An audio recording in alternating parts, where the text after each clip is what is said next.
एक वेळ देव कोपला तरी चालेल, पण सरकारी अधिकारी कोपला की काय अवस्था होते याचा प्रत्यक्ष अनुभव प्रकाश हिवसे यांनी घेतला।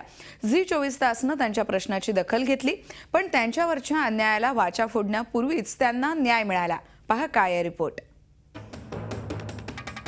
प्रकाश हिवसे सरकारी कर्मचाऱ्यांना हिवसेंच्या अपंगत्वापेक्षा स्वतःचा आसुरी आनंद जास्त महत्त्वाचा।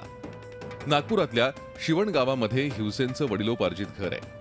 1974 साली त्यांनी जागा लिलावात घेतली।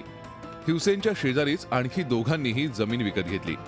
काही वर्ष सगळं नीट होतं, पण मिहान प्रकल्पात जमीन जाणार असं कळताच हिवसेंच्या नशिबाची चक्र फिरली आणि हक्काच्या पैशांसाठी हिवसेंना पायपीट करावी लागली।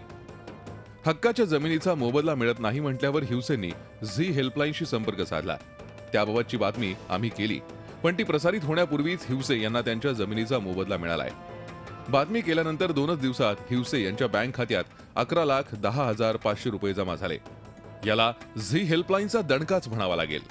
प्रकाश हिवसेंवर जो अन्याय होत होता तो लक्षात आणून दिल्याबद्दल आणि पालकमंत्र्यांनी झी हेल्पलाईनचे आभार मानलेत। तातडीने जिल्हाधिकारी यांच्याशी चर्चा करून आपण उचललेल्या प्रश्नावर त्या ठिकाणी फाईल मागवून तातडीने हिवसे परिवारावर होणारा अन्याय थांबवला। जो व्यक्ती त्यांचे अपंग व्यक्तीचे पुनर्वसनाचे प्रकल्पस्थ म्हणून पैसे हडप करण्याचा प्रयत्न करत होता त्याला चाप दिली आणि तो संपूर्ण पैसा हिवसेच्या अकाउंटमध्ये आम्ही ट्रान्सफर केला।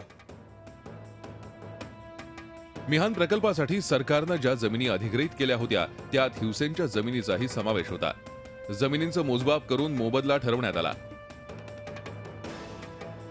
शेजारच्या जमीन मालकालाही मोबदला जाहीर झाला, पण दुसरे शेजारी महाले यांनी हिवसे यांची जागा स्वतःच्या नकाशात दाखवत हिवसेंच्या मोबदल्यावर आक्षेप घेतला। यात भूसंपादन विभाग मागे नव्हता।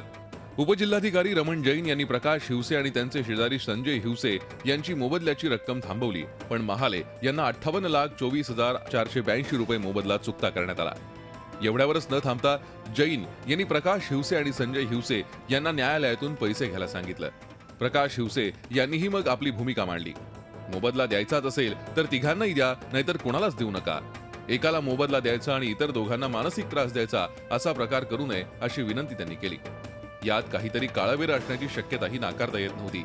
म्हणूनच हिवसेंनी झी हेल्पलाईनशी संपर्क साधून न्याय मिळवण्यात मदत करावी अशी विनंती केली।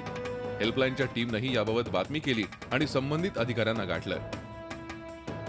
जिल्हाधिकाऱ्यांनाही याबाबत सांगितलं। त्यानंतर ही बातमी प्रसारित होण्यापूर्वीच हिवसेंचं काम झालंय। त्यामुळेच हिवसे आणि त्यांच्या पत्नीनं झी हेल्पलाईनचे आभार मानलेत।